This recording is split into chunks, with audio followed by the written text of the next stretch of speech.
அனைவருக்கும் வணக்கம். Welcome to Ponmariyan channel.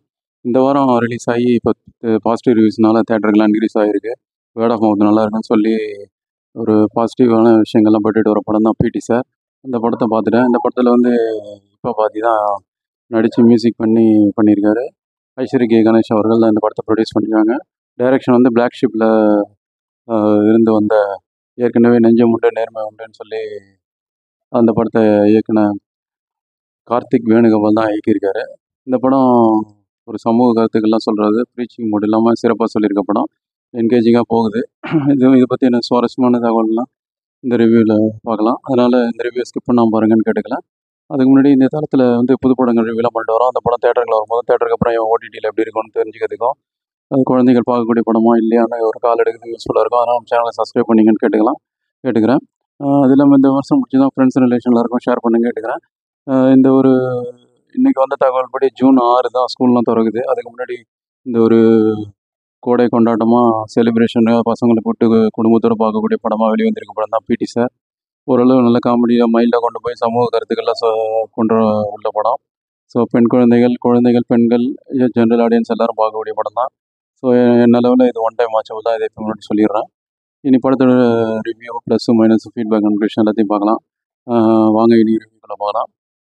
படத்தோட ஹீரோ இப்போ பாதி வந்து மிடில் கிளாஸ் ஒரு சேர்ந்த ஒரு நபர். அவர் வந்து ஒரு ப்ரைவேட் காலேஜில் வந்து பிடி மாஸ்டராக ஒர்க் பண்ணிக்கிட்டு இருக்காரு ஒரு ஸ்கூலில். அந்த அப்படி இருக்கும்போது அவர் அந்த இதில் இங்கிலீஷ் டீச்சராக வேலை பார்க்குற அந்த ஹீரோயின் காஷ்மீரா பரதேசியோட ரொம்ப லவ் பண்ணி அது வந்து என்கேஜ்மெண்ட் வரைக்கும் போயிடுது. இப்படி அவங்க என்கேஜ்மெண்ட் நடக்கிற அன்னைக்கு அவங்க எதிர் வீட்டில் ரொம்ப ஃபேமிலி ஃப்ரெண்டாக இருக்கிற இதே இப்பாபாதியோட இன்ஸ்டிடியூஷனில் குரூப் ஆஃப் இன்ஸ்டிடியூஷனில் காலேஜில் படிச்சுக்கிட்டு இருக்க ஒரு அந்த பொண்ணு ஒன்று காணாமல் போயிடுது. அனிகா சுரேந்திரன், இளவரசோட பொண்ணு. அவங்க காணாமல் போயிடுறாங்க. அவங்களும் மிடில் கிளாஸ் தான். அவங்களும் ஃபேமிலி ஃப்ரெண்ட்ஸு. ஸோ இப்பாபாதி வந்து அவரோட அந்த ஒரு நிச்சயதார்த்தத்தை நிறுத்திட்டு அது என்னென்னு போய் பார்க்க போகிறாரு. அந்த சம்பவத்தில் அவங்க வந்து ஒரு பாலத்துலேருந்து வந்து தற்கொலை பண்ணிட்டாங்கன்ற ஒரு செய்தி வருது. அவங்க எதனால் தற்கொலை பண்ணிக்கிட்டாங்க, எதனால் அவங்களுக்கு நடந்த ஒரு பிரச்சனை என்ன, அதுலேருந்து அந்த பிரச்சனையை அவர் வந்து ஒரு கோர்ட் வரையும் கொண்டு போயிட்டு அதுலேருந்து மீண்டு வந்தாரா இல்லையா ஹீரோ, அப்படிங்கிறது தான் பேலன்ஸான மிச்ச கதை. இவங்க நிச்சயத்துக்கு அப்புறம் இவங்க கல்யாணத்தில் முடிஞ்சதா இல்லையா அப்படிங்கிறத எதிர்பாராத ட்விஸ்ட்டு மற்றும் சமூக கருத்துக்கள் நிறைஞ்ச ஒரு ஃபீல் குட்டான ஒரு ஃபைனல் வெர்டிக்டோட முடிகிறது தான் பேலன்ஸான மிச்ச கதை. இந்த படத்தை ப்ளஸ்ஸு மைனஸ் எல்லாத்தையும் பார்க்கலாம். இந்த படம் வந்து கோர்ட் ரூம் ட்ராமா டைப்பில் செகண்ட் ஹாஃப் போகுது. ஃபஸ்ட் ஹாஃப் ஃபுல்லாகவே நல்ல ஒரு ஃபீல் குட்டாக காமெடியாக போயிடுது. அதனால் ஓரளவு படத்தை வந்து தப்பிச்சிட்டாங்க. படம் வந்து ஓரளவு பாசிட்டிவ் ரிவ்யூஸ் பெற்றுட்டு இப்போ வந்து நல்ல ஒரு கலெக்ஷன் கொடுக்குன்ற அளவில் இப்போ பாசிட்டிவான விவரங்களை 2வது நாள் பெற்றுட்டு வருது. இயக்குனரான கார்த்திக் வேணுகோபால் அவர்கள் முதல் படம் பெரிய அளவில் போல நெஞ்சமுண்டு நேர்மையுண்டு ஓடுராஜா. இந்த படம் வந்து நல்ல ஒரு சமூக கருத்துக்களை வந்து கொடுத்துருக்காரு. அவருக்கு பாராட்டுகளை தெரிவிச்சுக்கலாம். இந்த படத்தில் வந்து பெண்களோட பாலியல் சீண்டல்கள், அப்புறம் பெண்கள் உடைகள் பற்றிய சமூக புரிதல், இந்த பாலியல் சீண்டல்கள் உள்ளான பெண்களை வந்து சமூகம் எப்படி பார்க்குறது அப்படின்னு சென்சிட்டிவான விஷயத்த வந்து ரொம்பவும் அந்த ஒரு கசப்பான மருந்தை வந்து சாக்லேட்டில் கலந்து கொடுக்குற மாதிரி காமெடி, அப்புறம் ரொமான்ஸு, அப்படி சென்டிமெண்டெல்லாம் கலந்து நல்ல ஒரு ஜனரஞ்சமாக கொடுக்க முயற்சி பண்ணி கார்த்திக் வேணுகோபால் ஓரளவு வெற்றி பெற்றார்னு சொல்லலாம். அவர்கள் பாராட்டுகள். கருத்துக்கள் வந்து ப்ரீச்சிங் மோட் இல்லாமல் கிளைமேக்ஸ் ட்விஸ்ட்டோட சொல்லியிருக்கிறது ஒரு நல்ல ஒரு விஷயம் பார்க்கப்படுது. திரைக்கதையை நல்லாவே ஓரளவுக்கு எழுதியிருக்காரு. இன்னும் கொஞ்சம் நல்லா மெருகூட்ட இருக்கலாம். அது வந்து நம்ம இந்த நெகட்டிவ் விஷயங்கள் என்னன்றதை பார்க்கும்போது பார்க்கலாம். படத்தில் வந்து ஹிப்ஹாப் தமிழா தான் ஹீரோ நடிச்சிருக்காரு. அவர் ஓரளவுக்கு இளைஞர்கள், குழந்தைகள் மற்றும் எல்லாரையும் கவரக்கூடிய அளவுக்கு ஒரு நடிகர் தான். ஒரு சிறப்பாக வளர்ந்துட்டு வர்றவர். இசையில் ஒரு 45வது படம். 45 படத்துக்கு மியூசிக் பண்ணிட்டார். தனி ஒருவன் ஆல்பம்லாம் இன்றைக்கி வரைக்கும் கேட்குறதுக்கு நல்லாயிருக்கு. அந்த தீம் ஆல்பம், அந்த இது தீமைதான் வெல்லம், அதெல்லாமே சிறப்பாக பண்ணியிருப்பார். இப்படி இசைக்குன்னு சிறப்பாக பண்ணியிருப்பார். அவர் இப்போ நடிப்புலேயும் ஓரளவு பட்டைய கலப்புறான்னு சொல்லலாம். இந்த படம் ஓரளவு ஒரு கேரியரில் ஒன்றாவது பெஸ்ட் படம் கண்டிப்பாக ஆட்சி சொல்லலாம்.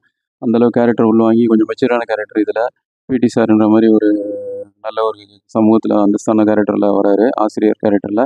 அது ஓரளவு துருதுருவான கேரக்டர்ன்ற மாதிரி ஜட்ஜ் பண்ணலாம். இது கிட்டத்தட்ட பிகில் படத்தில் தளபதி விஜய் அவர்கள் மாதிரியான கேரக்டர்னு சொல்லலாம். ஏன்னா பெண்கள் வந்து பாலியல் சீண்டல்கள்லேருந்து தப்பிச்சு வரணும், அதுலேருந்து மீண்டு வரணும், அதுக்கப்புறமான விஷயங்கள் சிங்கப்பெண்ணுன்ற மாதிரி விஷயங்கள்லாம் சொல்லப்படுது. இதுலேயும் ஸ்போர்ட்ஸ்மேனாக வராரு. ஒரு சில விஷயங்கள் அந்த இன்ஸ்பிரேஷனில் எடுத்திருப்பார், நம்ம நம்பலாம். ஆனால் பிகில் கதைக்களம் வேறு, இது கதைக்களம் வேறு. படம் பாருங்க உங்களுக்கே புரியும். ஸோ இப்போ பாதி வந்து ஆக்ஷன், கோபம் இந்த மாதிரி காட்சிகள் சிறப்பாக பண்ணுறாரு. இன்னும் கொஞ்சம் எமோஷன், சென்டிமெண்ட் காட்சியில இன்னும் கொஞ்சம் மெருகேற்றிருந்தா நல்லா இருந்திருக்கும். அதனால இம்ப்ரூவ் பண்ணலாம். பண்ணா இன்னும் ஒரு நல்ல ஒரு வாய்ப்பு இருக்கு. இன்னும் பல படங்கள்ல சிறப்பா பண்ணதுக்கு வாய்ப்பு இருக்கு. நல்ல நடிகரா தெரிகிறாரு. அது இல்லாம தல அஜித் அவர்கள் பொண்ணா வந்து பல படங்கள் நடிச்ச அனிகா சுரேந்திரன் முக்கிய கேரக்டர்ல இந்த படத்துல நடிச்சிருக்காங்க. அவங்க கேரக்டர் உணர்ந்து சிறப்பாவே பண்ணியிருக்காங்க. அவங்க வர சீன் எல்லாமே நல்லா இருக்கு படத்துல. படத்த அவங்க கேரக்டர் ஜஸ்டிஃபை பண்ணிட்டாங்க. ஹீரோயின் சிவப்பு, பச்சை, மஞ்சள் அந்த படத்துல வந்த அந்த காஷ்மீரா பரதேசி அவங்க தான் ஹீரோயின் நடிச்சிருக்காங்க. அவங்களுக்கு அவ்வளோ ஸ்கோப் இல்ல. கிடைச்ச சீன்ஸை ஓரளவு பண்ணிட்டு போயிட்டாங்க. படத்துல வந்து நிறைய சீனியர் நடிகர்கள்லாம் இருக்காங்க. அது யாருன்னா இளவரசு, இளைய திலகம் பிரபு, புரட்சி திலகம் கே. பாக்யராஜ், அப்புறம் தேவதர்ஷினி, பட்டிமன்றம் ராஜா, அப்புறம் பாண்டியராஜன் இவங்கெல்லாம் வந்து அனுபவ நடிப்பால் படத்தில் வந்து நல்ல ஒரு நண்பகத்தன்மையை கொண்டு வராங்க. அவங்க கேரக்டர்லாம் சிறப்பாக இருக்குது. அதுலேயும் ஜட்ஜ் அவரை கே. பாக்யராஜ் அவர்கள், அப்புறம் கிரிமினல் லாயர் அவரை பிரபு, அப்புறம் சென்டிமெண்ட் கேரக்டரில் பெண்ணி படை இளவரசு எல்லாமே அவங்க அனுபவ நடிப்பு மிளிர்றாங்க. அது இல்லாமல் இப்போ பாதியோட ஆசை நடிகர்னு சொல்லக்கூடிய அளவில் வர பாண்டியராஜன் அவர்களுக்கும் 2-3 சீன்னாலுமே ஓரளவுக்கு காமெடியாக பண்ணிட்டு போயிட்டாரு. அவருக்கு நம்ம பாராட்டுகளை தெரிவிச்சுக்கலாம். படத்தில் மியூசிக் வந்து இப்போ தமிழில் இருக்குன்னு சொன்ன மாதிரி மியூசிக்கில் வந்து அந்த முருகர் பாட்டில் வந்து நல்ல குஸ்பம்ஸாக இருக்குது. அது ஒரு கிளைமேக்ஸ் இது இன்டர்வலுக்கு முன்னாடி வர அந்த பாட்டு நல்லா இருக்கு.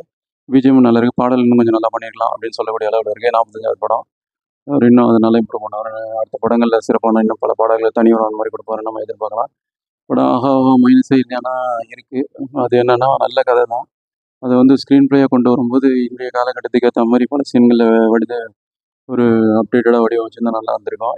எதுக்கு சொல்கிறேன்னா இப்போ வந்து மலையாளத்தில் ஒரு படம் வந்தது நான் தானே கிரேஸ் குடுன்னு சொல்லி அதில் குஞ்ஞான் குமார்னு சொல்லி ஒரு புது மலையாள நடிகர் தான் ஜட்ஜாக வந்திருப்பார். ஒரு சாமானியமான ஒரு சாதாரண ஒரு ஜட்ஜி மாதிரி தோற்றம் அளிக்கும். ஆனால் கிளைமேக்ஸில் ஒரு கேரக்டரில் அந்த ஒரு கேட்குற பாயிண்ட்ஸ் எல்லாமே எதிராளிகளும் வக்கீலும் வந்து பதில் சொல்ல முடியாமல் திணற மாதிரி இருக்கும். அந்த மாதிரி ஒரு கேரக்டரை வந்து கொண்டு வந்து வடிவமைச்சிருக்கலாம் கே. பாக்யராஜ் அவர்களுக்கு.